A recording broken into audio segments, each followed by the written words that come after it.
I am a home cook. Peter is the god of bread and the god of pizza. We never took it wrong.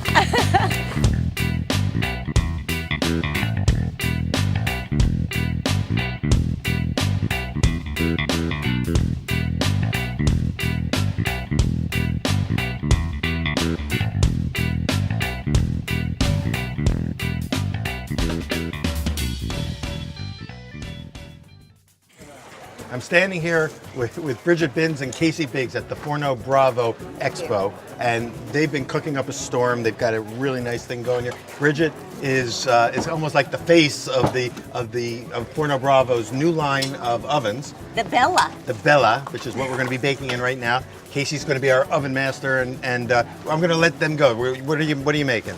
So the first thing I'm going to do is we're going to make these crazy olives that Casey already has there in the pan. And they go in the oven for about 90 seconds and they puff up almost like olivey popcorn. And then just to make something else, we are going to put some sheep's cheese inside these grape leaves and right in there into the oven thing. It seems very Greek Mediterranean and awesome. This is amazing. These olives, this is a party trick that I discovered. And one day I just threw them in there and stuck them in the oven, brought them out, and it was like olive popcorn. I'm going to grab my dough and then I'm going to make a pizza. So we're going to be making pizza. And Casey, where you guys work and operate? We have a place called Refugio, and I renovated this beautiful place into her cooking studio where she does and brings in chefs for cooking classes. We have a couple beautiful guest suites, but it's right in Paso Robles. And you know, I use rice flour to ease my I learned that from a chef in Los Angeles. So you have like a shaker. I have a shaker, and the rice flour doesn't stick to it the same way that wheat flour sticks to it, and so I find that it just allows me a little bit more. That's a cool idea. It just falls off. Yeah. So when you go into the oven with rice flour, my experience is that it doesn't stick to the outside of the dough, and so you don't get that kind of dusty look. I spray, if I could have my olive oil spray, I spray the outside just very lightly because it gives me this tiny film of olive oil. So I spray the corniche. Well, there's a lot of pizzerias that do brush. They do that? They use a brush and they brush it with olive oil. But see, sometimes they use garlic oil or whatever. Yeah. I'm kind of a home. And then what are you putting cook. Underneath it? Cornmeal or? That's cornmeal. Cornmeal. Yeah. So that acts like little ball bearings, so it'll slide. Yes, indeed. And look at all these cute little bubbles in there. That's a nice sign, nice vibrant. I'm very proud of my bubbly dough. By the way, what temperature are you like baking at? This is about 720 right now. Yeah. You've really got it cranked up. There you go. Oh baby, look at those! Holy mackerel! Those are great. So that and like you said, those olives just pop. They pop. I'm gonna stick them out and I'll put them out here. We can all taste a little bit. They're a little bit hot is right that now. cheese? Is that cheese actually kind of molten at this point? Oh yeah. It is and molten. then we're gonna dig into it and just spread it on some. If anybody's ever been to a Greek restaurant, they have something called saganaki. Yeah. So that's what I'm doing. It's just a little bit of oil. This is what I call leek jam. And so I'm putting that down there. I don't use tomato sauce. I think of my pizzas as more like a wine country flatbread rather than a traditional pizza. And so instead of putting down tomato sauce, I do these minced, and they're not caramelized. It's just cooked and cooked and cooked with a little white wine until it's jammy.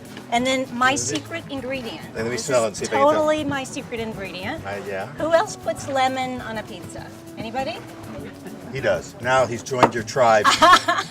Yeah, there you go. It's better with Meyer lemon because there's less pith on there. It's just the zest, the outside of the rind, chopped up fine. Yeah. Okay. I actually so you get that oil, that lemon oil. with the Meyer lemon, you don't really need to do that. You can just take off the flesh, and then you're left with the pith is so tiny. This is a little taleggio cheese. And then, which is kind of a very soft. It's very soft. Creamy cheese. You could use any soft and creamy cheese. It's nice if it has obviously some flavor. I always like sheep's cheese. Yeah. Sheep's cheese is my weakness. And so now you're saying to yourself, "Wow, this is really white. This is a white pizza." It is, but I'm gonna add some excitement with capers. Capers are a great pop. And this is basically it.